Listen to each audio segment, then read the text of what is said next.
రేపే కేరళకు నైరుతి, అదే రోజు తమిళనాడు, లక్షద్వీప్, బంగాళాఖాతంలో మరికొన్ని ప్రాంతాలకు రుతుపవనాలు విస్తరించే అవకాశం ఉందట. కేరళకు అతి భారీ వర్షాల హెచ్చరిక, వచ్చే వారం దక్షిణాదిలో విస్తృతంగా వర్షాలు పడే అవకాశం ఉందట.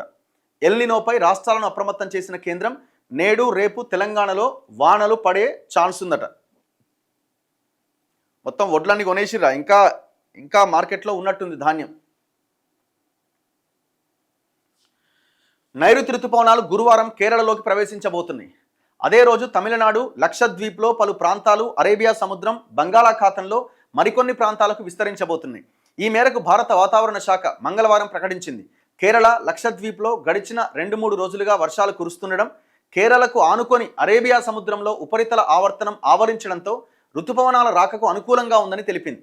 వచ్చే 7 రోజుల్లో కేరళలో భారీ నుంచి అతి భారీ వర్షాలు కురుస్తాయని, 7 నుంచి 20 సెంటీమీటర్ల వరకు వర్షపాతం నమోదయ్యే అవకాశం ఉందని హెచ్చరించింది. అలాగే వచ్చే వారం దక్షిణాది రాష్ట్రాల్లో విస్తృతంగా వర్షాలు కురుస్తాయని పేర్కొన్నది. వాయువ్య, మధ్య, తూర్పు, దక్షిణ భారతంలోని అనేక ప్రాంతాల్లో వచ్చే వారం మోస్తరు నుంచి తీవ్రంగా పిడుగులు పడే అవకాశం ఉందని హెచ్చరించింది. సాధారణంగా జూన్ 1వ తేదీ నాటికి కేరళలోకి రుతుపవనాలు ప్రవేశిస్తాయి. అయితే ఈ ఏడాది మే 26 నాటికి రుతుపవనాలు కేరళను తాకుతాయని ఐఎండీ తొలుత ప్రకటించింది.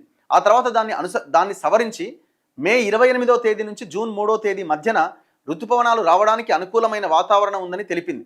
దానికంటే కూడా ఒకరోజు ఆలస్యంగా రుతుపవనాలు కేరళలోకి ప్రవేశించబోతున్నట్టు తాజాగా వెల్లడించింది.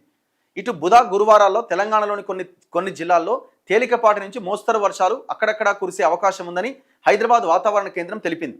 రాష్ట్రంలో గరిష్ట ఉష్ణోగ్రతలు రాబోయే 4 రోజుల్లో క్రమంగా 2 నుంచి 4 డిగ్రీల మేరకు తగ్గే అవకాశం ఉన్నదట.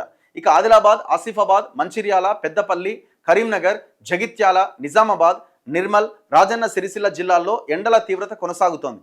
ఆయా జిల్లాలకు ఆరెంజ్ అలర్ట్ జారీ చేసింది. నల్గొండ జిల్లా కట్టంగూరులో అత్యధికంగా 43.8 డిగ్రీల గరిష్ట ఉష్ణోగ్రతలు నమోదవ్వగా, భద్రాద్రి కొత్తగూడెం జిల్లా గుండాలలో అత్యధికంగా 2.3 సెంటీమీటర్ల వర్షపాతం పడ్డదట. సో కేంద్రం నుంచి ఈ ఎల్నినో అలర్ట్ అట. సో ఈ ఎల్నినో వల్ల వర్షాలు, నైరుతి రుతుపవనాలు మళ్ళీ బ్యాక్ వెళ్ళే అవకాశం ఉంది. ఈ ఏడాది నైరుతి రుతుపవనాల ప్రభావం సాధారణ కన్నా తక్కువగా ఉంటుందని, ఎల్నినో కారణంగా వర్షాలు తక్కువగా కురుస్తాయంటూ వాతావరణ శాఖ హెచ్చరించిన నేపథ్యంలో జిల్లాల్లో అత్యవసర ప్రణాళికలు వెంటనే అమలు చేయాలని రాష్ట్రాలను కేంద్రం ఆదేశించింది. ఈ మేరకు ఢిల్లీలో వ్యవసాయ శాఖ మంత్రి శివరాజ్ సింగ్ చౌహాన్ మంగళవారం ఉన్నత స్థాయి సమీక్ష నిర్వహించారు. ఎలాంటి పరిస్థితులనైనా ఎదుర్కొనేందుకు కేంద్రం, రాష్ట్రాలు సిద్ధంగా ఉన్నాయి. ఎల్నినో పైన వాతావరణ హెచ్చరికలపై రైతాంగం ఆందోళన చెందొద్దు చౌహాన్ పేర్కొన్నారు. వర్షాభావ పరిస్థితులను అధిగమించేందుకు తక్కువ నీటితో పండే, త్వరగా చేతికొచ్చే పంటల విత్తనాలను రైతులకు అందుబాటులో ఉంచాలి అని రాష్ట్రాలకు సూచించారు.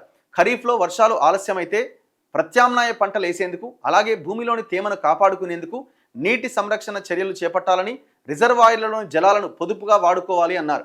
పంటలను ఆశించే చీడపీడలపై రైతులకు ముందుగానే సమాచారం అందించేలా డిజిటల్ నెట్వర్క్ కాల్ సెంటర్ సేవలు బలోపేతం చేస్తామని స్పష్టం చేశారట. ఏదో రివ్యూలు చేస్తారు వాళ్ళు మస్తుగా.